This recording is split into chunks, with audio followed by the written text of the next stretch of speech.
Solución es Medicina, un programa para dar a conocer lo que a usted le interesa en temas de salud, con la conducción del Dr. Javier Ávila y la doctora Eva Perusquía.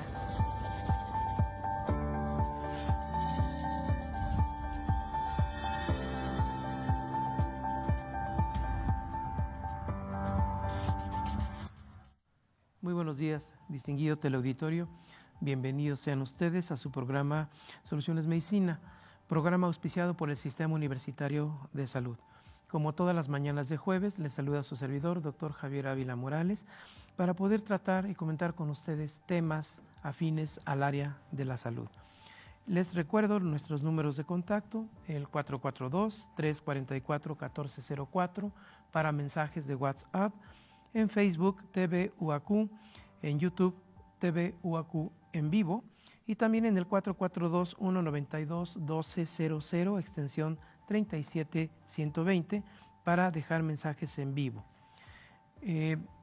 Esta mañana, distinguido auditorio, tengo el enorme gusto y placer de contar como invitada en nuestro programa a la doctora Lorena Terrazas Ríos.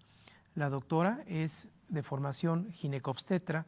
Ella realizó sus estudios de licenciatura en medicina en la Universidad de Guadalajara. Posteriormente, ella realiza estudios de posgrado en el Hospital del Niño y la Mujer, donde realiza su especialidad en ginecología y obstetricia. Actualmente, la doctora es presidenta del Colegio de Ginecólogos del Estado de Querétaro. Además, se desempeña como adscrita al Hospital del Niño y la Mujer y también en el medio privado en el Hospital Santiago de Querétaro.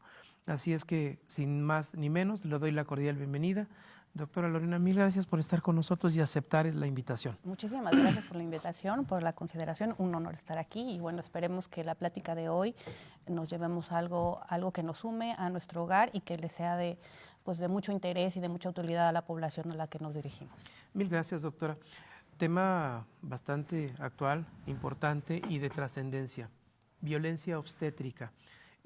Yo quisiera, para aperturar esta charla, estimada doctora Lorena, que nos pudiera usted explicar a nuestro distinguido auditorio qué es la violencia obstétrica o a qué nos referimos cuando decimos violencia obstétrica. Vamos a entender el término violencia obstétrica que lleva una connotación de violencia, ¿no? O sea, el término violencia, la definición de la palabra violencia es una agresión ejercida por fuerza, con fuerza.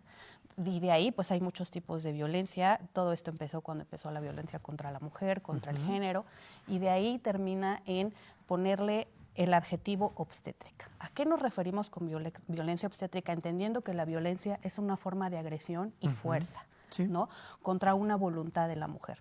La violencia obstétrica en sí, para que lo entendamos claramente y nos quede como no tan abierto el tema, es patologizar, es decir, no respetar la evolución natural que tiene per se un embarazo y la terminación del mismo, ya sea aborto, parto o cesárea. Entonces, todo aquel proceso o fuerza que ejerza contra la evolución natural del proceso de embarazo y resolución del mismo, eso es considerado violencia. Entonces, toda aquella fuerza que se ejerza para que no dejemos que libremente transcurra de manera natural este proceso fisiológico en la mujer, se considera violencia. Esa es la violencia obstétrica. Muy bien, doctora, muchísimas gracias. Ahora, en su expertise y en toda su experiencia en su práctica profesional, ¿la violencia obstétrica ha existido siempre? ¿Tiene mucho tiempo? ¿O es que acaso recientemente nosotros estamos identificando esta situación que vulnera la integridad de la mujer? Justamente ayer estaba leyendo y bueno, este es un término que se acuña en 2007, primero en los países latinoamericanos y aquí en el 2014-2015 se empieza a escuchar en México y en el 2015 en Querétaro empieza a estar en la legislación. Pero haciendo un recuento de qué tanto es violencia y ya traspolándolo a lo que yo viví, ya que te lo visualizan, te lo hacen visible, porque hay una ley, porque se empieza a hablar de eso, pues te das cuenta que sí que la violencia obstétrica ha existido pues desde siempre, ¿no? En mi formación médica, en el internado que hice en Guadalajara, un hospital grande, Yo me acuerdo perfectamente que eran las indicaciones, que era: la paciente va para parto, la canalizas, le haces tricotomía, es decir, le depilas el vello púbico, le pones una enema evacuante, es decir, le vacías el recto para que no tenga materia fecal y la pasas a acostarse en un área de tococirugía. Entonces, si entendemos este contexto, pues desde ahí estábamos violentando lo que es un proceso fisiológico normal del hecho de parir, ¿no? Que a mí me acuerdo que me decían una vez que entré a la especialidad: la mujer va a tener a su bebé, va a parir con, sin y a pesar del médico. Con, sin y a pesar del médico es un proceso fisiológico natural que va a culminar en la expulsión de los productos de la gestación. Entonces, pues realmente, como lo leí, creo que la violencia obstétrica siempre ha existido, porque siempre los médicos, nuestra voluntad es querer ayudar, alterar, facilitar, ser un medio para aliviar el dolor, pero que no la entendíamos como que era un acto de violencia como tal, sino que era un acto que, pues así como receta de cocina, nos enseñaron al deber ser, así las cosas deben de ser, porque en medicina lo que hacemos como médicos para tener un resultado siempre es, pues, hacer un protocolo, ¿no? Es como hacer una receta médica, una receta de cocina, la receta médica, es decir, este paciente con estas características tiene esta patología, hay que hacerle esto para obtener este resultado favorable. Entonces, pues en ese sentido, ahora que me puse a hacer una reflexión acerca del tema, pues sí que siempre ha existido, pero no por querer violentar a la mujer, sino que es algo que así nos enseñaron. Entonces, que ahora hagamos visible que es un proceso natural, fisiológico, que empoderar a la mujer para el hecho de entender qué hace su cuerpo y que así las cosas deben ser y que no tenemos por qué intervenir de más o de menos, sino intervenir en su cierto momento, pues entonces ahora ya se hace con una conciencia. Siento que es un poco agresivo ponerle el término violencia obstétrica, porque no que actuamos con dolo, eso me queda claro, pero que sí es importante tal vez sí darle esta fuerza ahorita para que como mujeres entendamos que es un proceso fisiológico, que nadie conoce mejor nuestro cuerpo que nosotros mismos, inclusive un médico, y que el parir, el embarazarnos es algo natural y no tenemos por qué llegar con miedo o sentirnos vulnerables ante esa situación, porque finalmente es algo natural inherente de la mujer, ¿no? Sí, me parece que el término toca un punto toral que es la reflexión.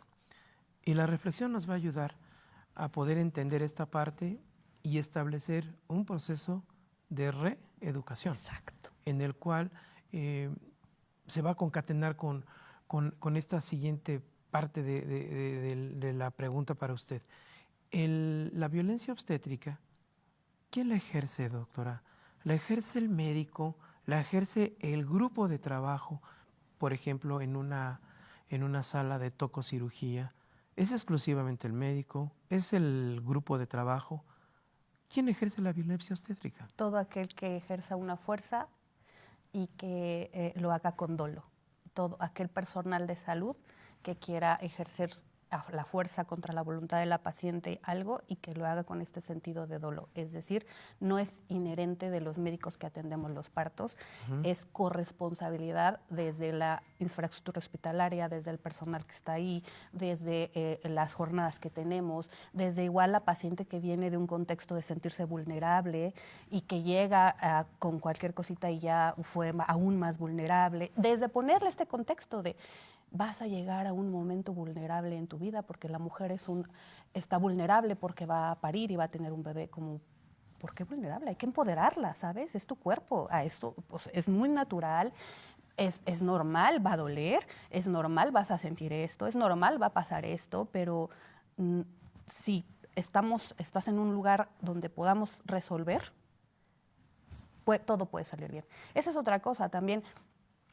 desromantizar el evento de la reproducción, ¿no? El evento de parir, porque también hoy en día es la verdad que los medios de información, desde mi punto de vista, romantizamos mucho la resolución de un parto, de tal manera que hoy puede ser con música, en agua, en casa, en la comodidad de tu hogar, sí, porque es un proceso natural fisiológico que consigne a pesar del médico, van a nacer. Pero todo puede salir muy bien, pero todo puede salir muy mal. El 10% de las mujeres que se complican al momento de resolver su evento obstétrico no tenía ningún factor de riesgo.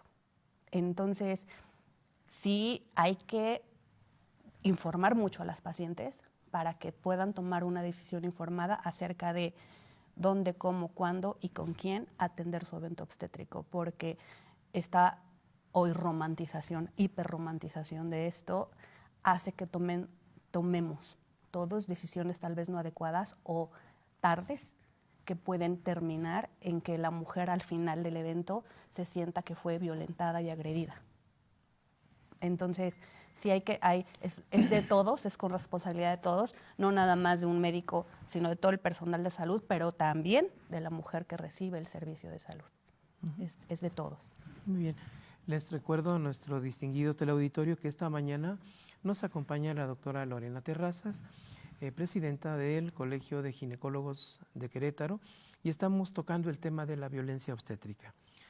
A ver, doctora, esta parte que mencionó al final usted de que también es responsabilidad de la propia paciente el proceso de elección y todo donde ella va a poder atender su evento obstétrico.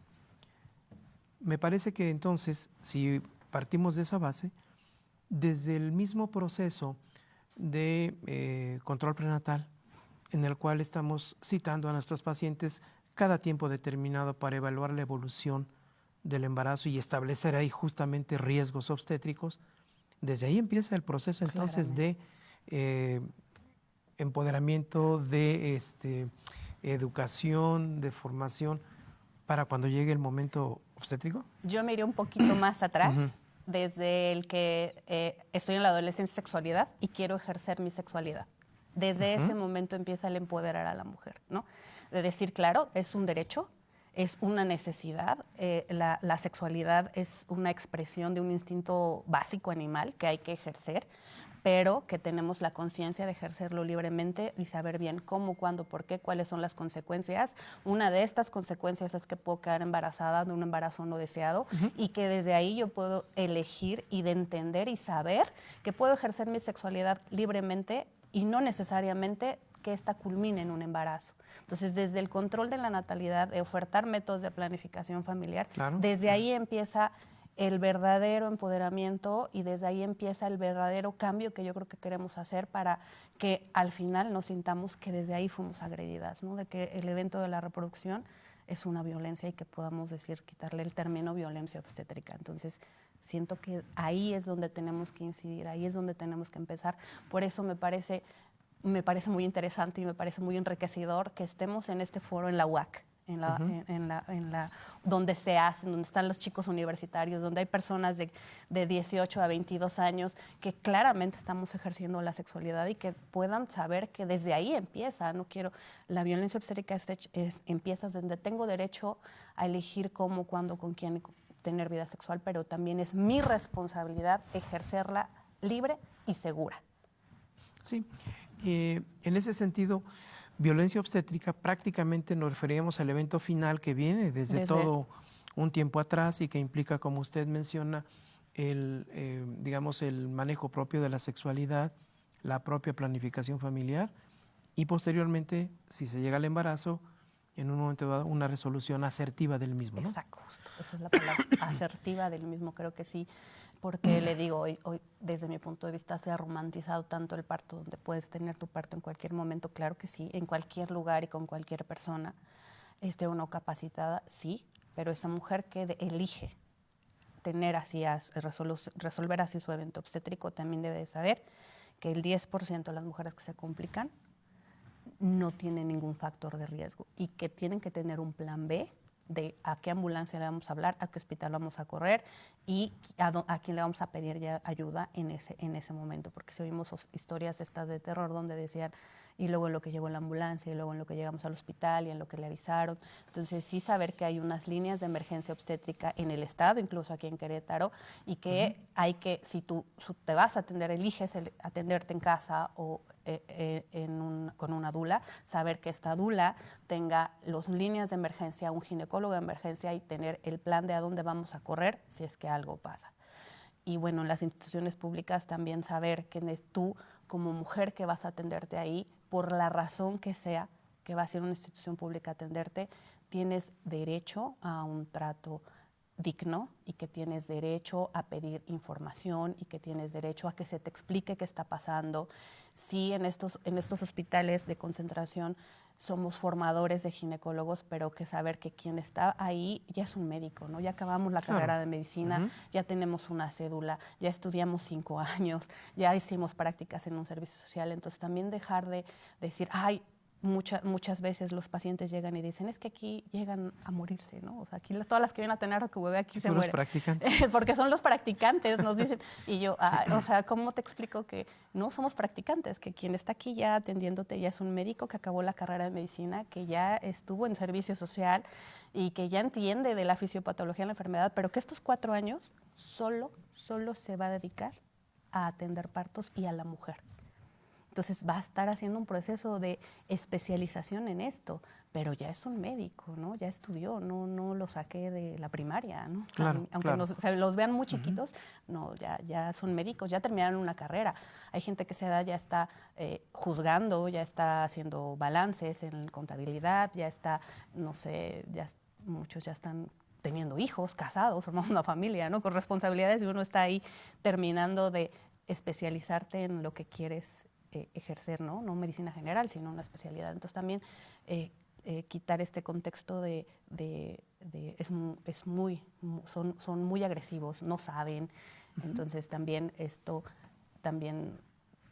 estigmatizar la atención pública del evento obstétrico. Yo creo que toca un punto trascendente. Mencionó hospitales de alta concentración. Habitualmente estamos hablando de hospitales públicos que pertenecen al sistema público de salud de nuestro país. Este volumen de pacientes que se atiende, entendemos que es obvio que en la medida que haya menor volumen, se personaliza más la atención. A mayor volumen es más complejo. Ese es un cofactor para que en un momento dado, en áreas de tococirugía, el volumen tan importante que se tiene que atender sea un factor para poder digamos, promover o ser un promotor de la violencia obstétrica, doctora? Ahí entramos otro tema álgico también, es que sí, no tendría que ser así, ¿no? En un sentido yo tendría, nos dicen, a nivel privado vas a dar exactamente la misma calidad de atención a nivel público. Pero es que a veces hay tanta capacidad que dices, o sea, salí de una súper grave y ya llegó la otra súper grave, ¿no? Entonces, y me sigue el otro, y mi voluntad y mi cuerpo y mi capacidad física solo me da para una emergencia, y entonces tengo que estar para la que sigue. Y sí, porque eres un médico cansado, eres un médico con hambre, eres un médico con burnout, eres un médico con estrés. Le voy a platicar lo que me pasó recientemente, que ahorita que le dije, si esta mujer la violenté, y fue difícil. Entonces, 8 de la mañana llego a mi turno, checo, llego a la toco y me hablan, ¿no? Hay una paciente con un desprendimiento de placenta, que significa que la placenta que alimenta al bebé se desprendió del útero. ¿Para qué esto pasa? Puede ser prevenible, bueno, no, porque es un abrupto, es como un accidente. Y entonces hay niveles. El nivel más grave es cuando el bebé ya murió, ¿no? Entonces ahí ya te habla de que ya esa señora ya lleva un proceso largo, que lo que sigue es que ella fallezca, ¿no? Y que hay que resolverlo rápidamente. Entonces era tempranito en la mañana, fin de semana, yo trabajo el fin de semana, entonces pues fue, ¿qué hago? Consigue el anestesiólogo, la sangre, la sala, la enfermera, prepara todo. Lo último que quedó, así, en mi lista de prioridades fue informarle a la paciente, ¿no? Entonces ya cuando le iba a pasar a sala, me volteé y le dije, te voy a operar, estás muy grave. Fue lo único que até, ¿no? ¿Cómo se llamaba? Los antecedentes, era, resuelve ya porque esto ya es algo grave, es catastrófico. La duermen, pasa a sala, claramente el bebé ya estaba óbito. El útero era insalvable, la paciente estaba en coagulopatía, ya estaba sangrando porque ya se habían consumido los factores de la coagulación. Entonces fue en 3 segundos, vamos a hacer una histerectomía obstétrica. ¿No? Vale, terminamos, la paciente sube a terapia intensiva, todavía intubada, y en el proceso dije, háblenle al familiar. Claro que el familiar llega hasta que terminamos la cirugía, que dura aproximadamente 1 hora, ¿no? Entonces ya a la familiar le cuento, le platico, le explico, y la señora, pues sí, es que fue todo muy rápido. Bueno, la señora se entera hasta las 2 de la tarde, pasó a las 8 de la mañana. 2 de la tarde, mediodía, subo a verla, ya estaba extubada, y hasta ahí le explico todo lo que pasa. Entonces sí dije, discúlpame, no te pude avisar lo que iba a hacer, pero ya no conociste a tu bebé, ¿no? Ya no vas a poder tener más hijos y estás viva. Entonces sí dices, ahí como es, Silvio fue, dentro de la definición sí fue violencia, ¿sabes? Pero no acté con dolo. Sí, y además volvemos a lo mismo. Y es algo que nos cuesta mucho trabajo entender en el ejercicio de la práctica médica, sobre todo en circunstancias como las que menciona, doctora, de que lamentablemente se tienen que priorizar cosas, se tienen que jerarquizar, Sí. Y de tener una pérdida materno-fetal, en este caso, No más fetal. ¿verdad? Entonces se tiene que manejar eso, y como usted lo dice, yo no eligió una situación de esa naturaleza, se tenía que resolver. ¿Sí? Entonces, entender que el mundo hospitalario y sobre todo a nivel institucional, derivado de todo este volumen, es complejo, no es tan sencillo.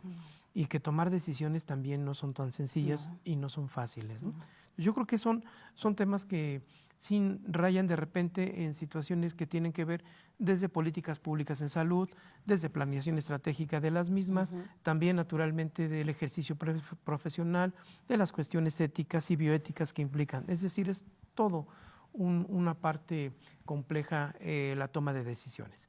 Ahora, doctora, desde el colegio, donde usted está ejerciendo la directriz y las políticas que siguen los ginecólogos, ¿cuál es la recomendación para nuestros agremiados y que ejercen tanto a nivel institucional como a nivel privado? Claramente, esto es siempre, bueno, recordar, la OMS, solamente puntualizar, solamente dice que es violencia, el acelerar el trabajo de parto, el no despertar, que no se atienda verticalmente si es que existe, que no haya apego oportuno del bebé con la mamá, que se haga una cesárea innecesaria y que no se le informe a la paciente. Todo esto en todos los foros que vamos es expediente médico. Llena bien tu expediente médico. Entonces, todos los médicos que ejercemos a nivel privado, colegiados o no, punto número 1, los invito a colegiarse. Número 2, certificarnos. No nada más es tener un título, sino saber y tener un documento que nos avale que nos estamos capacitando continuamente. Entonces, certificarnos también y tener en regla y en norma todo lo que nos pide actualmente la legislación para poder tener y ejercer la medicina a nivel privada. Entonces, ¿qué nos toca desde nuestra trinchera como médicos? Certificarnos, colegiarnos y tener en orden todos nuestros papeles. Muy bien. Muchas gracias, doctora. Pues estamos terminando esta entrevista que ha sido muy interesante y sobre todo para informar a nuestro distinguido auditorio. Finalmente, doctora, si pudiera manifestar algún número o algún número de contacto donde pudieran contactarle a alguno de nuestras gentes interesadas. Claro.